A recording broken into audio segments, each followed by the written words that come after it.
I'm going to say good morning, everyone, and we're going to start us out. And I'm going to hand Clayton. Before we get to you, we're going to do a little meditation. And Elizabeth, I'm going to hand it over to you to start, and then we're going to get to our special guest for the morning. Thank you. Good morning, everybody. Looking very forward to our talk. Wonderful to see you all. And I invite everyone to take a nice deep breath, sit up nice and straight, comfortable seat, feet flat on the ground. Send your energy towards your core. Send your belly button towards your spine. So you sit up nice and straight, opening your chest, your shoulders rolling away from your ears. Let your head balance gently on your neck and very gently close your eyes. And bring your awareness to the sounds that you hear outside your room. See if you can bring the awareness to the sounds inside your room. And then bringing that awareness right into yourself. And bringing your awareness to your breath. Listening to your breath, sensing where your breath goes as you breathe in through your nose and as you exhale through your nose. And the sense of where your breath goes in your body, how your chest expands when you inhale, and everything contracts as you exhale. And I invite you on your next breath to imagine a golden light right over your head. And as you breathe in, that light drops down, it surrounds you like a cloak. So that as we're all sitting here, we're all in golden cloaks. Letting that go right down past your head, just right down to your feet. So that if you were to see yourself, you'd see this beautiful golden cloak. Allows you to decide what you let in, what you let out. Letting your light shine, but letting only what you want in, protecting you, shielding you from things you're not wanting in. So imagine yourself sitting in this golden light. You can bring your intention into that. You can bring your word of the month, your intention, right into your heart center. Letting yourself be protected by your shield. Let your light, your intention grow and expand and fill you. But know that you are safe and protected. And take another breath, sitting in this beautiful light. And then gently bringing your chin to your chest. Let your eyes flutter open, taking in the room. Have a super wonderful day. Awesome. Elizabeth, thank you so much for that. And guys, I put the link in the chat for the info session for GoodSphere. If you want to sign up for that, just to learn more info, feel free. And then also in a couple minutes, feel free to put your word of the month into the chat. And with that, let me welcome on Clayton. And Clayton, good morning. I know you're up a little late, so I really appreciate you. I'm grateful for you waking up this morning and joining this group.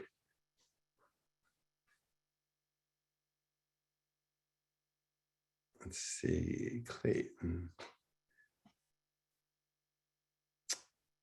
I thought of Clayton. Are you? I think you're on. Unmuted myself. Okay. Good morning, man. How are you?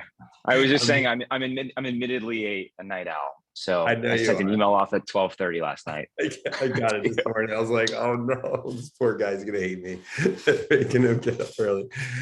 Yeah, full anything. You can go back to bed as soon as we're done. I promise. I'm good to go now.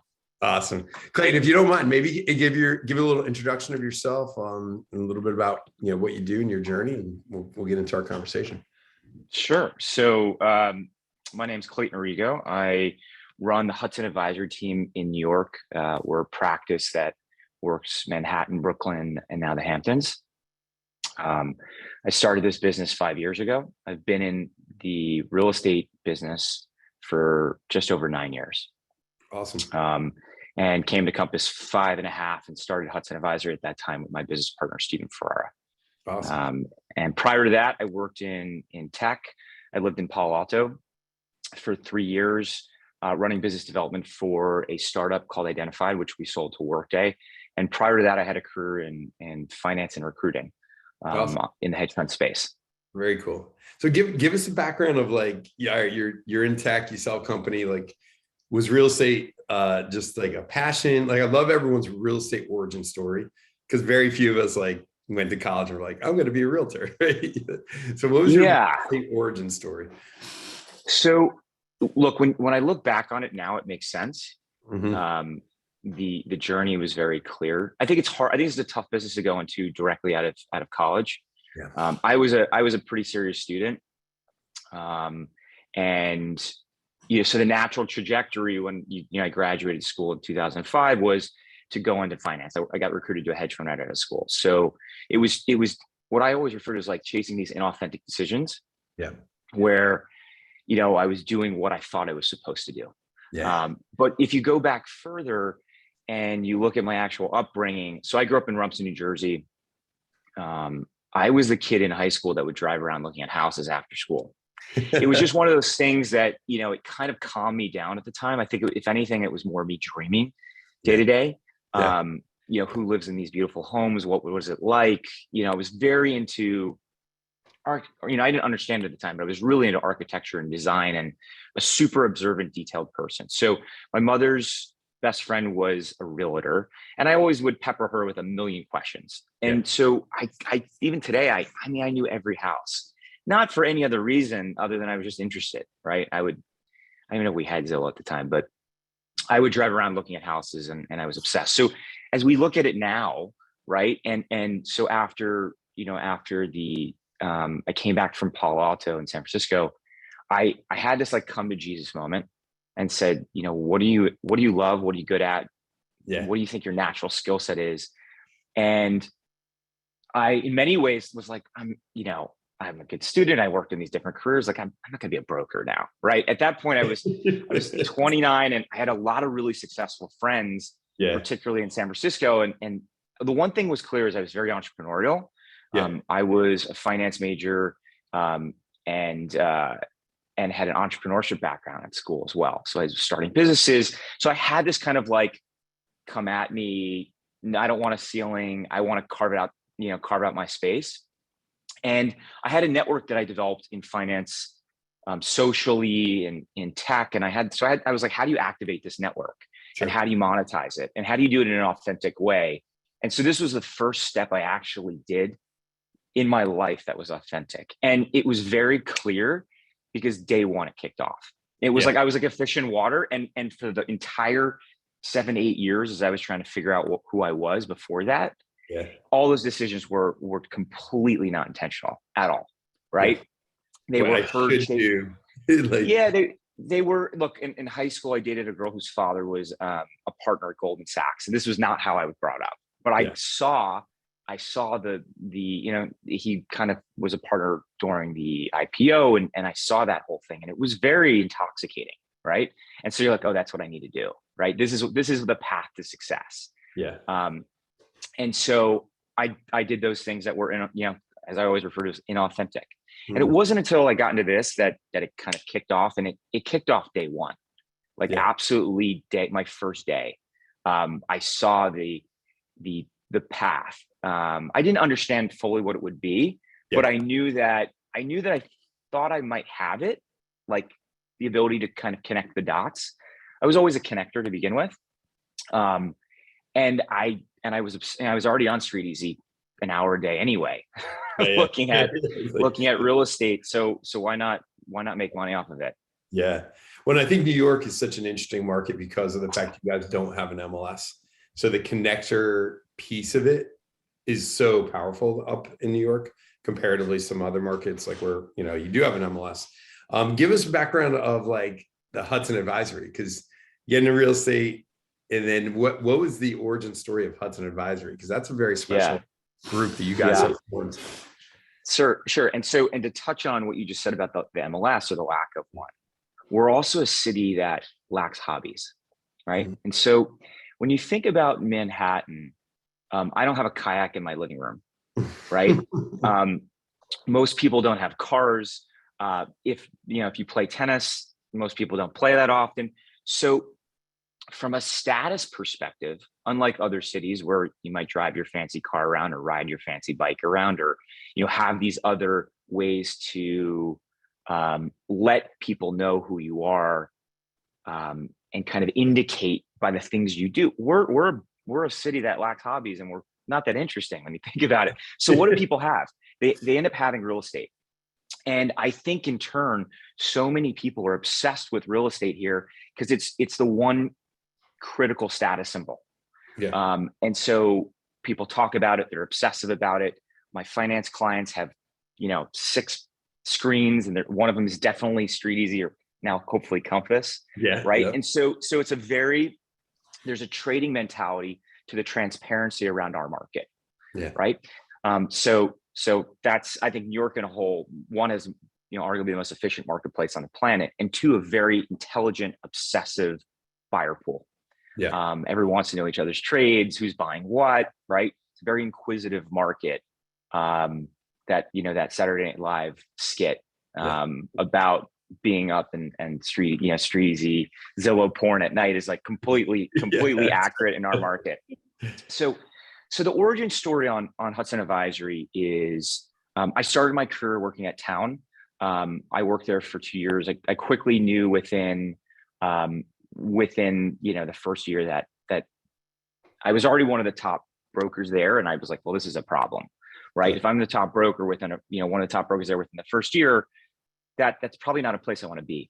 I knew Frederick Eklund and John Gomes quite well, and I originally had tried to work for them, and they had turned me down. I was dating a girl actually at the time who worked for them. Okay. And so then I knew them socially, and I was enchanted by the concept early on to work with them. And John actually turned me down. He was like, Yeah. we don't hire anyone with no experience. And I kind of, like everyone else, I was like, no, but I know a ton of people, and I'm super tenacious. I'm an absolute workaholic. Like, I'm going to figure this out. Yeah. And Frederick was all for it. John was not. So he he had turned me down. And so after they watched what I had done in my first 2 years, or year and a half, they came back to me. And this is when Eklund Gomes was 10 people. Yeah. Douglas Elliman actually capped teams at 10. And so they came back and said, hey, we made a mistake, and we'd love to work together. I had one person working with me, Clea Cornell, who is still with me today. Clea came in for coffee and never left. Yeah. And the two of us came over and we worked. And I helped those guys take on some new development, and was becoming kind of the third leg to their stool at the time. I was traveling in Bali to meet developers with them, and I went to Singapore, and I really got thrown in, and I saw how the sausage was made. I knew that I didn't want to do new development because I didn't like the long cycle process. It reminded me I actually had a job where I had structured calls 3 days a week, and these hardcore feedback sheets and all these things that kind of took the fast-paced, intense components of gunslinging that I actually loved. Right, I'm in a total adrenaline broker, I'd call it, and so. Quickly, so I worked with him for maybe 2 or 3 years. I left with $100 million in contract. And I realized at the time, and I was doing very, very well, no one even knew how much business I personally was doing. And I realized I probably needed to build my own brand. Sure. So I left them, which was, we're still close, but they had effectively offered me a partnership. But I wanted to build my own. I had that entrepreneurial nature. Steve and I had done, it was very simply, Steve and I had done a deal together. And we had kind of loosely dated, if you will. Yeah. We would talk late at night about deals. He was still at Town. I was at Douglas Elliman, and we had a connection. We had a similar, kind of vernacular or style around clients and client service, and And we were, we just hit it off. And one thing I did realize working with Frederick and John is, for me to grow something, I needed a partner. Not because I was afraid to attack, not because I was afraid to kind of build something on my own, but I knew there's a block and tackle nature to the business, particularly working with clients at scale. And I realized also that, I always joke, I'm a straight Gentile from Jersey. So like in New York, I'm kind of a unicorn, right? In our business line and I realized I didn't have anyone else, yelling in the same direction. And for amplification of voice, I needed at least two, right? 1 + 1 should be 3. And the amplification of that voice and the noise there is critical to grow something. So, we came over to Compass. He came over before me as I was stuck underneath, like I said, about 100 million in contract that I was trying to unwind. And so he came over 6 months before me. He was starting to build infrastructure, et cetera, et cetera. And then I transitioned over. And the one thing which seems obvious now, and we've seen a lot of teams do it, I did not want the team named the Clayton Orrigo or Stephen Ferrara team. I believe that we were not brokers, that we were actually advisors. And I had learned the term advisor from Ken Mullis, who started Mullis and Company, and this kind of advisory practice that would provide objective advice. I read his credo over and over and over, and honestly adapted a lot of our early days off of this kind of objective guidance. And I didn't want anyone that worked for me to ever feel like they had a boss, right? And so that's why I called it the Hudson Advisory.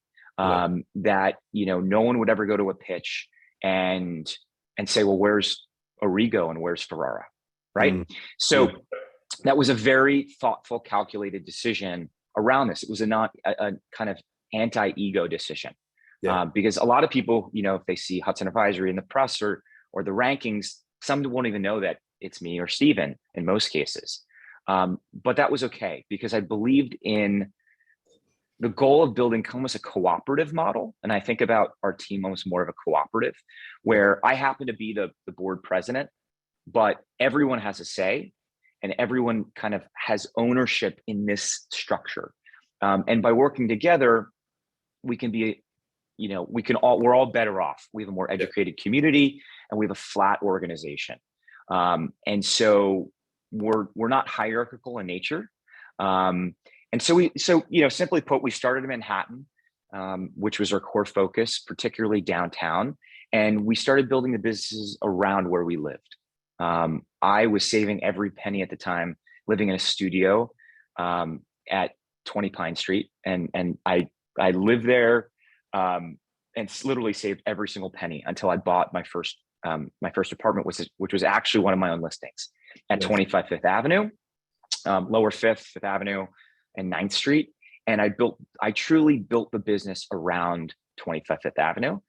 And we kind of just circled around the building, and Stephen lived a block away, and the circle just kept getting bigger and bigger. And now we have, I believe, the largest market share, Greenwich Village, West Village, Tribeca. And we sold $1.3 billion last year. Nice. It's amazing, man. So where does the circle go from here? So I'm assuming it's continuing, as an entrepreneur. I always call it like the mountain with no top, right? Like we're never going to get there, but we're going to always climb. So where is the circle growing to as you're starting to envision 2022, 2023 and the future? Yeah. So I'm someone who has, I'd like to refer to as healthy anxiety. It's often not healthy. I think last year when we did the numbers we did, it almost got me more anxious about, well, how do you stay here? Right. And so I'm super intense around this.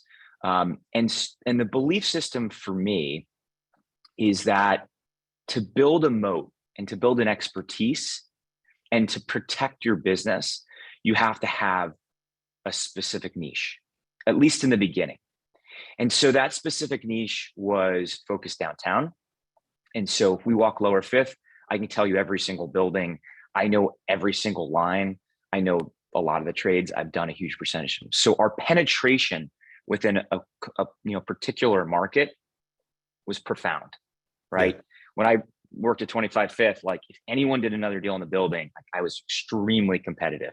And I think I did maybe 12 deals, while I lived in the building. I basically paid for the apartment, right? Yeah. And so super focused on that. So as we expand that market, Steve and I had a natural gravitation to downtown, as a lot of our friends wanted to live there. And so we started selling beautiful things that we loved. And as we've grown that, we started referring a lot of business to Brooklyn. And we said, well, why refer business to Brooklyn? Let's bring a Brooklyn expert in-house so we can control the process. Meaning, I'm a complete control freak, right? And we wanted to deliver a certain experience.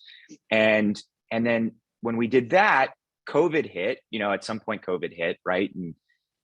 And I was living out in Amagansett, and I said, well, hell, I'm here. And I'm referring business, and I'm like working on this $19 million deal down the street from me because it's just, I'm out here and I'm learning the market and I'm understanding this. And so I started building a business in Amagansett. And then I said, well, if I'm going to build this here, and we had some pushback internally around expanding to another market. And I said, well, how do I build it? And so through a circuitous process, I met Cindy Scholes. And Cindy, who many of you probably know, who's absolutely amazing, was a great broker in Manhattan, still is, but she had bought a house in the Hamptons and she was building a career out there. And I said, well, why don't we do this together out here? So now we're in 3 markets. Yeah. And we did roughly our first year in the Hamptons, we did 190 million, 180, 190 million. And we realized that triangle that we were creating, the triangle really being kind of Brooklyn, Manhattan, and the Hamptons, was the same buyer pool. Yeah. Right. It was the exact same buyer pool. And as people are calling for us, we might as well control that process and be super educated in that market as well. Yep. And so we've done that. And then the last piece of the puzzle that we considered doing was South Florida. And so Steve and I actually bought a house in South Florida a year plus ago and redid it. And we call it Hudson House Miami. We have a Hudson House West Village. So we have a townhouse in the West Village that most people don't know exists. And we have our office there. And so we started creating these kind of clubhouse experiences. And so we did that in Miami as well. And we've toyed with whether we're going to expand there. We're super focused on the Northeast, so I don't think we will. Yep. But we've done a lot of business and referred a lot of business to South Florida. And maybe at some point, if we find the right partner, we'll expand there. But I think in the meantime, we're kind of doubling down in the Hamptons and the other markets we're already in. Yeah, that's awesome, man. And and I think that's a concept too. It's a very similar to Compass, right? Like you went wide, now you're going deep in those markets as well. It's a very well, look, in the beginning, if someone says, hey, I've got this thing on the Upper West Side, you're like, done. Upper West Side, 80 Central Park West, done. Yeah. Yes, absolutely. Yeah. As we've grown, Stephen and I have gotten more specific on the mandates we'll take on.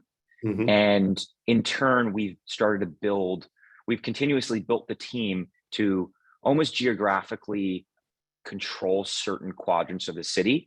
So, if I'm doing something in, the Upper East Side, someone on my team knows it very well or lives there, right? If we're doing something, super far downtown, they know it. If we're doing Brooklyn, I don't try to fake it, right? I don't want to ever fake anything. So Eric Sidman and Bobby Larray and Callie Cat, like they're in Brooklyn. They know that market. They're boots on the ground. And so we believe in that kind of boots on the ground approach. Yep.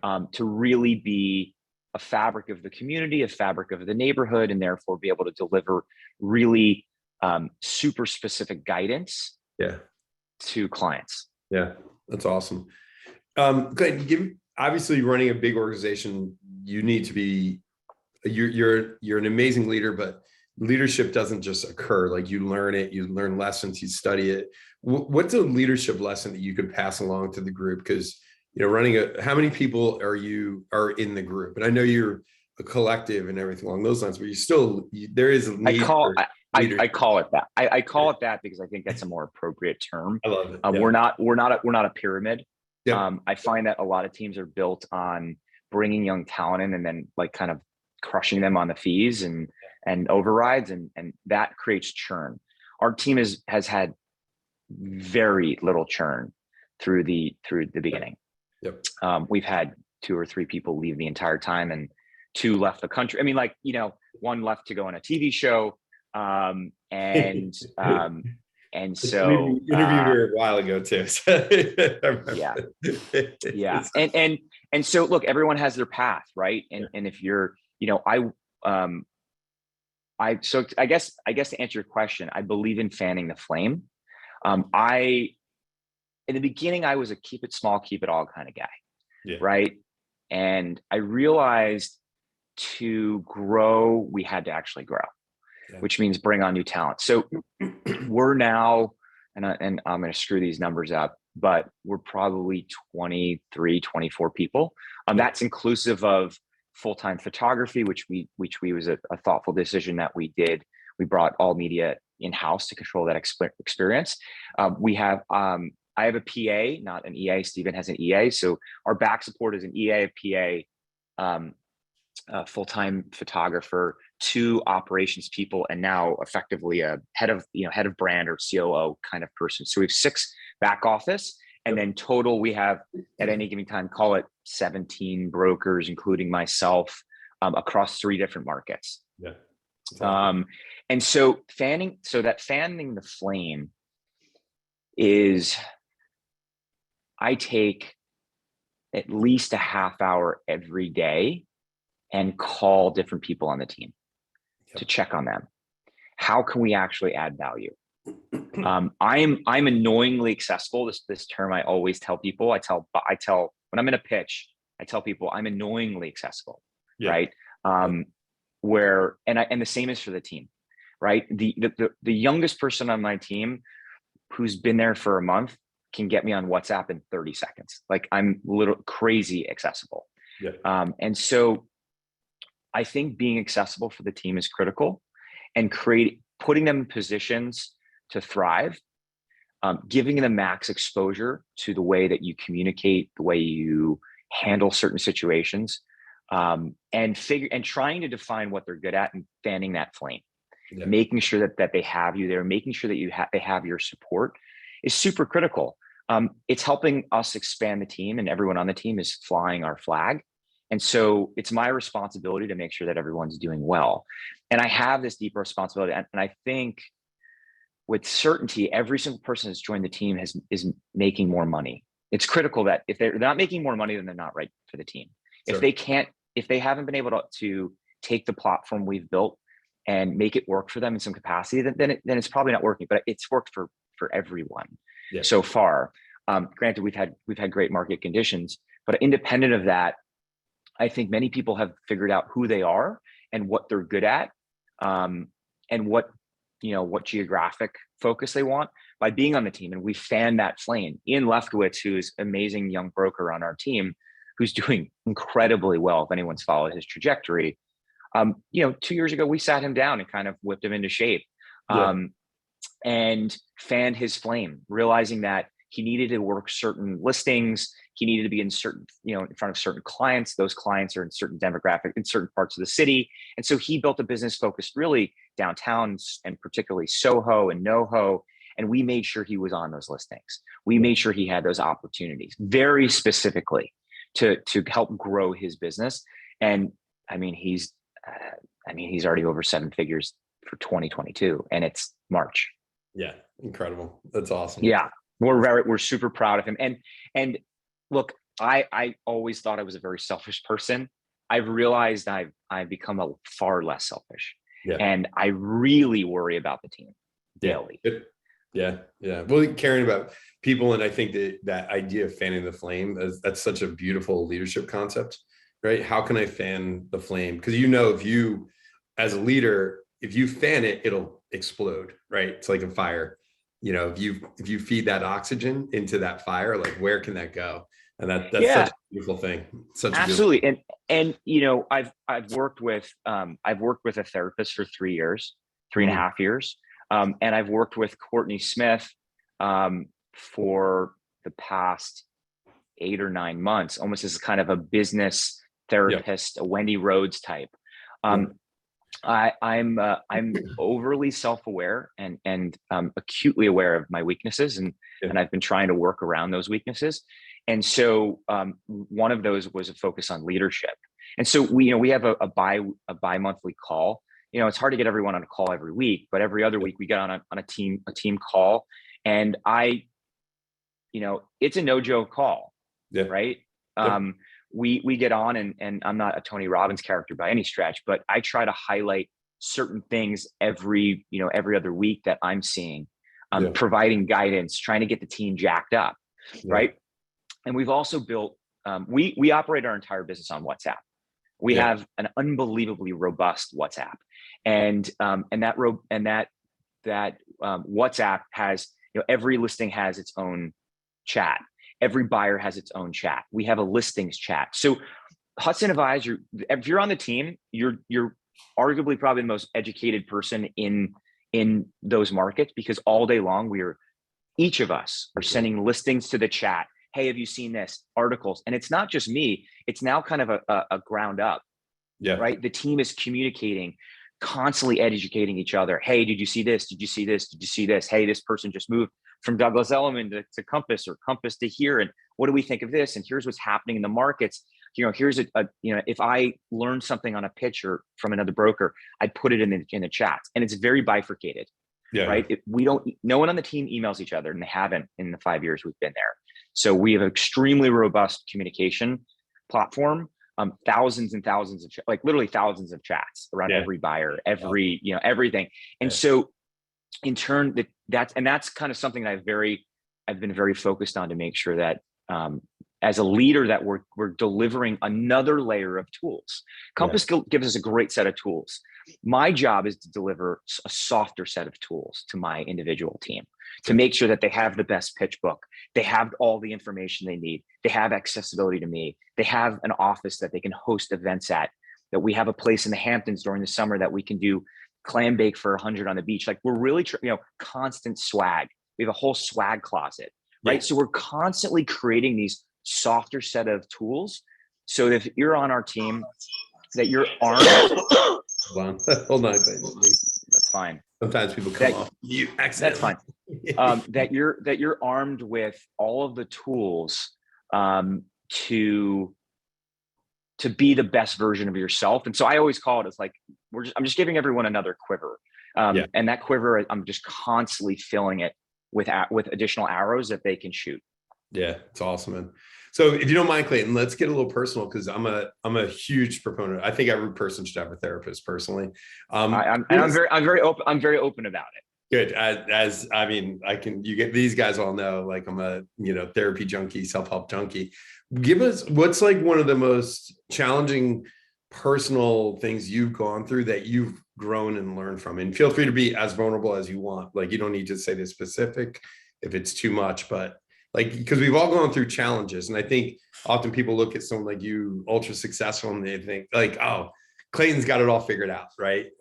So what's one of the most challenging things you've gone through that you have learned X lesson from? So look, I believe in vulnerability. I was a very closed off person for a long time. And I realized that the more vulnerable I became, the more connected I became. The more vulnerable I was with clients, the more connected clients became to me. The kind of a humanization of what we do.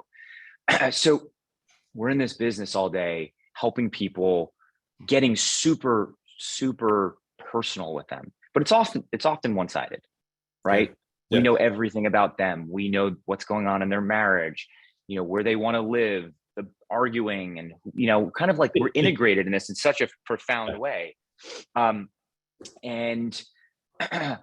So I became much more vulnerable in the last 3 years working with a therapist.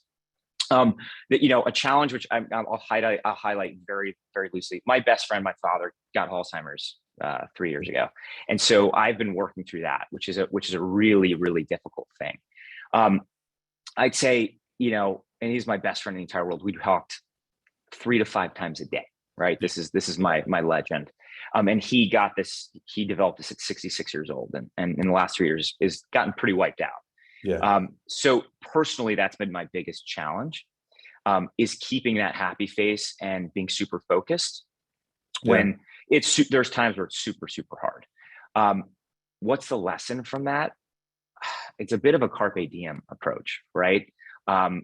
Where I think the benefit of the situation that occurred is I became so focused on work as a distraction. Yeah. And I poured my heart into something I could control, which was the Hudson advisory team. And our success is absolutely correlated partially to my myopic focus on the business, distracting myself from the pain in other parts of my life. Yeah. Is there a takeaway? Look, my dad waited his whole life to achieve certain things that he never achieved. I'm not fucking waiting. Right. Love that. Yeah. Awesome, man. Well,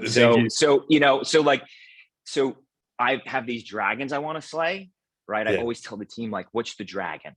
What dragon are you trying to slay this week? Otherwise, what's the point of getting up at 6 a.m.? Yeah. Right? Like, what's the point? Yeah. So I always have a dragon out there that I'm Yeah. trying to slay. And it doesn't have to be materialistic. Yeah. But for me, it's often something I've wanted to achieve. Yeah. You know, I always wanted to buy my father a Ferrari, right? Since I was young. And he can't drive anymore, but I bought it. Awesome, man. I appreciate you. I really appreciate your vulnerability, man. So it's, and I think as a leader, being vulnerable, being real, like, you know, all this, you could have said nothing in this whole interview, Clayton, and the last 2 minutes were the most impactful because of the fact that being a human being is what matters. Right. And all the billions, Wall Street Journal rankings, all that stuff doesn't mean anything. And Listen, let me tell you, it doesn't mean shit. Right. When we were in the Wall Street Journal, you know, and it was all over the press, right? I couldn't share it with them, right? So that's tough. So you know, you focus on what you can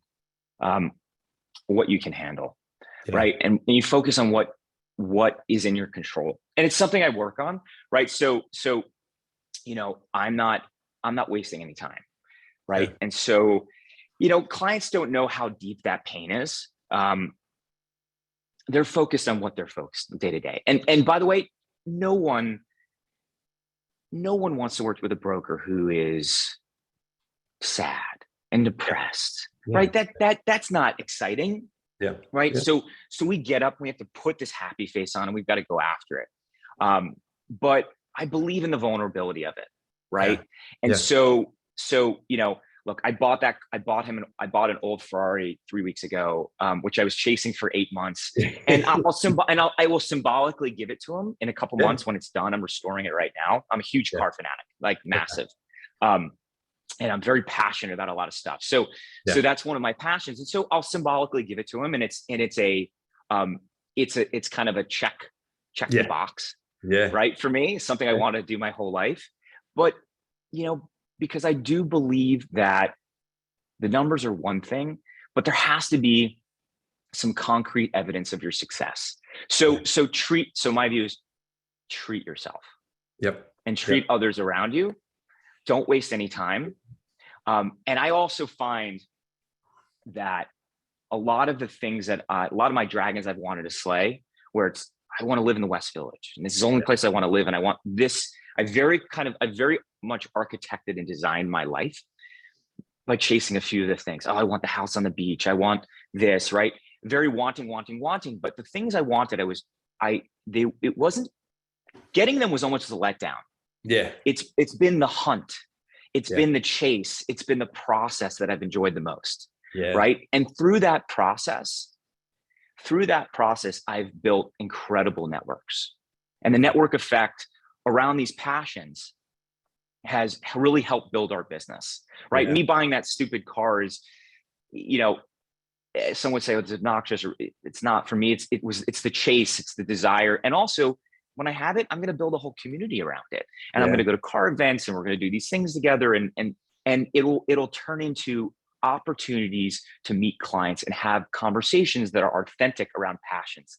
And through those passions, you end up meeting clients. And I'd say that's the key to my personal success Yeah. is focusing on your individual passions, the things you're into, and building communities around those passions. And through those things, I started a Bridgehampton cycling club, which has led to a ton of business. And I've been into cars for years, which has turned into a ton of business. I've been into design and furniture and architecture, and all these little things that I'm into have built communities, other people that are passionate about the same things. And through those conversations, real estate naturally has come up. And it's always this funnel back to community. This community funnel funnels down into selling real estate, because the one universal truth is that we all live underneath a roof, or hopefully.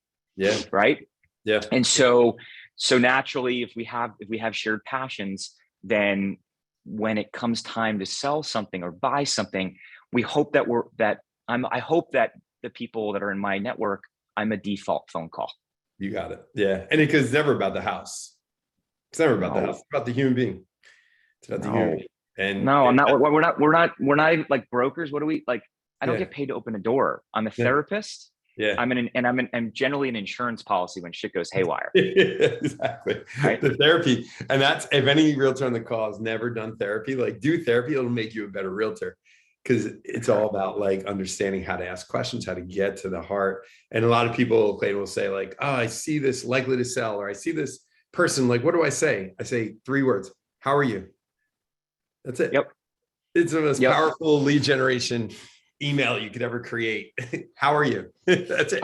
100%. I'm very, I'm trying to be more in touch with my emotions, more in touch with these things, because, I think that the natural thing is like, put the wall up, put the mask on, deal with the client, don't show weakness. Yeah. And it's been the opposite effect for me. The more open I've become, the more connected I become to clients. And so I'm all about self-help and improvement. I'm all for it. It's awesome, man. It's awesome. Well, so we're reading a book, and one of the things we do in the group is once a month we'll read a book. We're reading this book this month from Mel Robbins called The High Five Habit, and she's advocating this technique in the morning. You give yourself a high five in the mirror. So, Clayton, if you were to give yourself a high five in the mirror, what would you say in your mind? Just imagine that. Imagine a world where you give yourself a high five. Like, what's going through your mind when you do that? So my so I'd say, so I have 2 mantras. Okay, let's get it. So my first mantra has always been take action, take action, take action. Nice. Right. But the motto of my life is objects in motion, stay in motion. And if I don't have a tattoo, but if I did, that's what I'm getting. And the objects in motion, stay in motion is anytime I'm sitting on my ass or it's hard to get moving. It's hard to get moving if you've become sedentary. Yeah. It's easy to stay moving if you're constantly moving. Yeah. And so I believe in this constant objects in motion, stay in motion, never stop. And I'd say if you ask my team, or if you look at my Instagram, people are always like, dude, you're nuts. You're absolutely nonstop. Yeah. Someone just wrote velocity, Adam just wrote velocity, like 1,000%. Yeah. Like I'm an object in motion, stays in motion, right? So it's do, not wait. So the high five for me is take action, take action, take action, or objects in motion, stay in motion, my friend. I love it. Well, Clayton, I know when I got your email, I didn't get it at the time, but I woke up this morning, I saw the time you emailed. I was like, oh man, I'm so grateful you woke up this morning for us. We had 400-ish people on this call.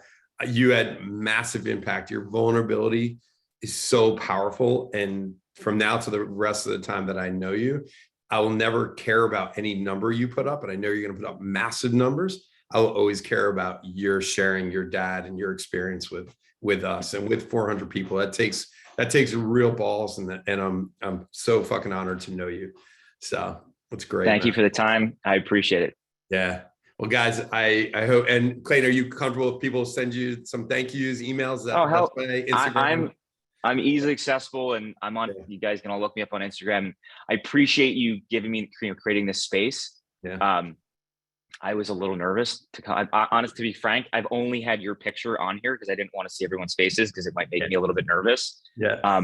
But thank you for letting me share a few tidbits about what we're doing. I believe what we do as real estate brokers is a profound thing in the ability to change people's lives day to day. We don't take it lightly on our team. And I think we should all be super proud of what we do for a living. And I'm glad we've had, my team has had an impact. Hopefully people have learned a few things from what we're doing, but I'm an open book, and thank you for the time. And admittedly a night owl, but I'll try to get up early and come to these sessions more often. Anytime you want to join us, let me know. And I will also send you the chat. There's some really powerful things in the chat. I'll send you a recording of the video as well. And once again, have an awesome day. You're going to have so much energy today. Thanks, guys. Appreciate you guys. All right, guys. I appreciate everyone. Good job. And we will keep it up. Once again, just a couple quick reminders, third Thursdays. And then also the Good Sphere info sessions, I'll send an email out with it. And hope everyone has an awesome, awesome day. So be vulnerable, take action, stay in motion, get a therapist, do all these great things that we talked about today, guys. All right. Have a great day, everyone.